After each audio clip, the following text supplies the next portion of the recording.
Olá, seja muito bem-vindo mais uma vez. É muito bom estar em sua companhia. E a partir de agora, você acompanha comigo as notícias do Brasil e do mundo. E a gente vai começar essa edição falando de saúde. Especialistas da área da saúde alertam sobre o risco de crescimento dos casos de Covid-19. E esse alerta surgiu após a identificação da nova variante da Ômicron. Segundo a Organização Mundial da Saúde, a cepa já circula por 29 países. No Brasil, a nova cepa foi identificada pela Fundação Oswaldo Cruz e pelo menos 5 casos dessa nova variante foram registrados. 2 em São Paulo, 1 no Rio de Janeiro, 1 no Amazonas e 1 no Rio Grande do Sul. Os cientistas suspeitam que a BQ.1.1 pode estar por trás do repentino aumento do número de casos de Covid-19 no início deste mês, em capitais como Rio de Janeiro, Recife, Goiânia, Manaus e São Paulo, conforme o próprio Ministério da Saúde. As primeiras análises mostram que a nova cepa tem a capacidade de driblar o bloqueio imunológico em pessoas que tomaram as primeiras doses da vacina anti-Covid, mas ainda não receberam as 2 doses de reforço. Nesse sentido, as autoridades de saúde recomendam que a população tome as doses de reforço para aumentar a imunidade e preparar o organismo, e tenham o hábito de higienizar bem as mãos com água e sabão ou álcool em gel. O uso de máscara também é indicado para pessoas que têm alguma imunodeficiência ou doença respiratória. E ainda sobre esse assunto, o Rio de Janeiro tem registrado por dia 2.000 casos de Covid. As internações mais que triplicaram em 4 dias.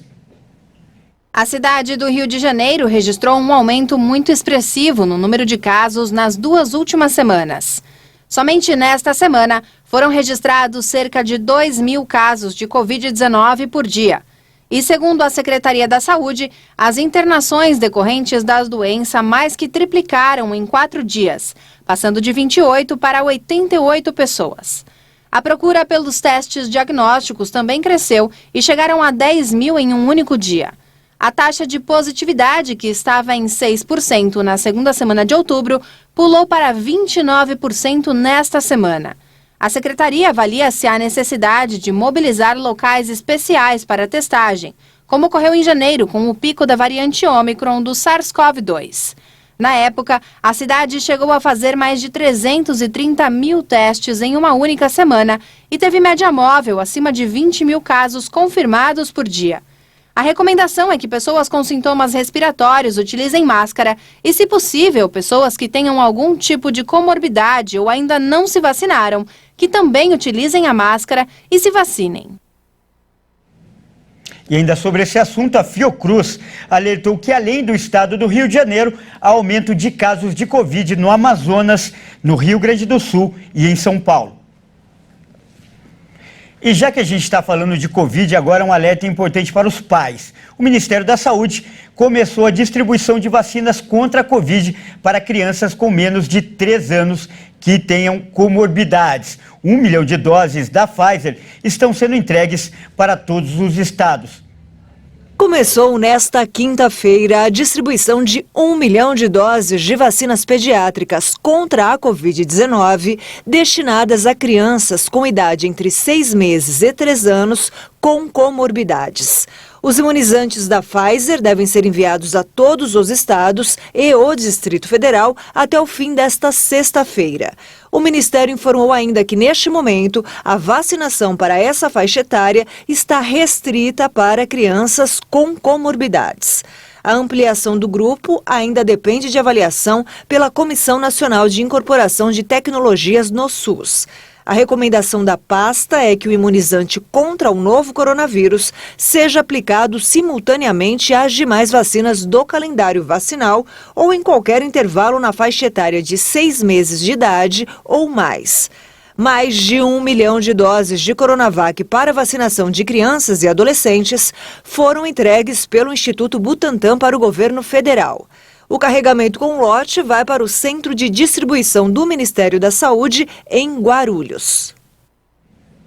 E eu mudo de assunto agora para falar que a equipe de transição do governo federal adiou a apresentação da versão final da PEC da transição. E o principal motivo foi a reação negativa do mercado após as declarações do presidente eleito Luiz Inácio Lula da Silva.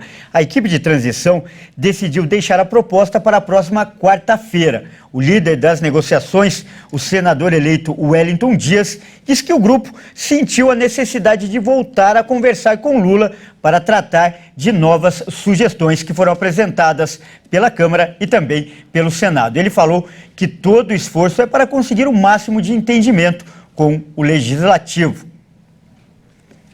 E eu falo agora da Black Friday deste ano, que contará com o serviço de pagamento via Pix como nova ferramenta para os lojistas e também para os consumidores. E essa modalidade já superou inclusive o boleto bancário e assumiu o segundo lugar no ranking dos meios de pagamento. A pesquisa foi feita por uma empresa de consultoria de negócios.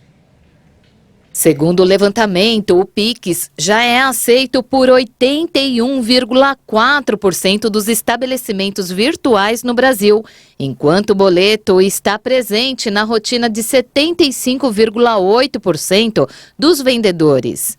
A liderança permanece com o cartão de crédito, a opção de pagamento aceita em todas as lojas online.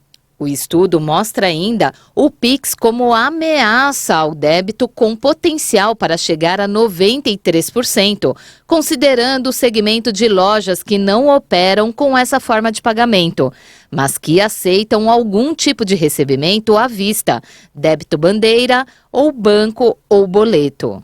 Com o crescimento do meio de pagamento instantâneo, o débito permanece estacionado, com aceitação limitada a menos de 1/3 dos estabelecimentos, com 30,5%. Entre março e maio de 2022, o meio de pagamento sofreu oscilação negativa para 27,1% e 28,8%, respectivamente. Eu falo agora de notícias internacionais. O ex-primeiro-ministro de Israel, Benjamin Netanyahu, foi indicado pela maioria dos deputados para formar um novo governo no país. E ele vai receber um mandato oficialmente no próximo domingo. O ex-primeiro-ministro de Israel, Benjamin Netanyahu, vencedor das eleições legislativas de 1º de novembro, vai receber oficialmente no domingo o mandato para formar um novo governo. O anúncio foi feito pela presidência nesta sexta-feira. A nota detalha que o presidente Isaac Herzog concluiu as reuniões com os representantes dos partidos eleitos ao parlamento. 64 deputados recomendaram ao presidente conceder a Netanyahu o mandato de formar o governo. Outros 28 apoiaram Yair Lapid e 28 se abstiveram. Netanyahu vai ser convocado no domingo à presidência para que aceite a tarefa de formar um governo. O líder do partido de direita Likud tem 28 dias para formar o gabinete, mas pode receber um prazo extra de 14 dias caso seja necessário. O bloco conservador de Netanyahu se impôs nas eleições legislativas. Ele conquistou 64 cadeiras entre as 120 do parlamento, superando o primeiro-ministro cessante Yair Lapid. Esta foi a 5ª eleição em 3 anos e meio em Israel, um país muito dividido politicamente. E faltam 9 dias para a Copa do Mundo. E nesta edição do Boletim Esquenta Qatar 2022, o Leonardo Félix, nosso comentarista de esportes, apresenta um dos destaques da culinária do país sede do Mundial. Olá pessoal, este é o Esquenta Qatar 2022 com informações e curiosidades da Copa do Mundo aqui na nossa programação. O papo de hoje é sobre um dos pratos mais populares da culinária qatari. O araque-nabe são folhas de parreira recheadas geralmente com carne bovina moída ou cordeiro e arroz, temperados com alho, pimenta e coentro. Eu adoro tempero. É um prato comum em quase todo o Oriente Médio, mas no Qatar tem um sabor todo especial. O araque-nabe tem formato de cone e é frito em óleo com especiarias. É melhor saborear esse prato típico do Qatar com fatias de limão fresco. Quem já provou diz que é difícil não querer repetir. Eu tô querendo provar essa especiaria aí. Então, Faltam 9 dias para a Copa do Mundo Qatar 2022, tá pertinho. É isso aí, Léo. Mais uma vez, muito obrigado. E como você disse, tá pertinho. E você continue ligado na nossa programação e na nossa cobertura da Copa do Qatar. Bom, essa edição fica por aqui. Eu agradeço demais pela sua companhia e convido a continuar ligado em nossa programação. Até mais!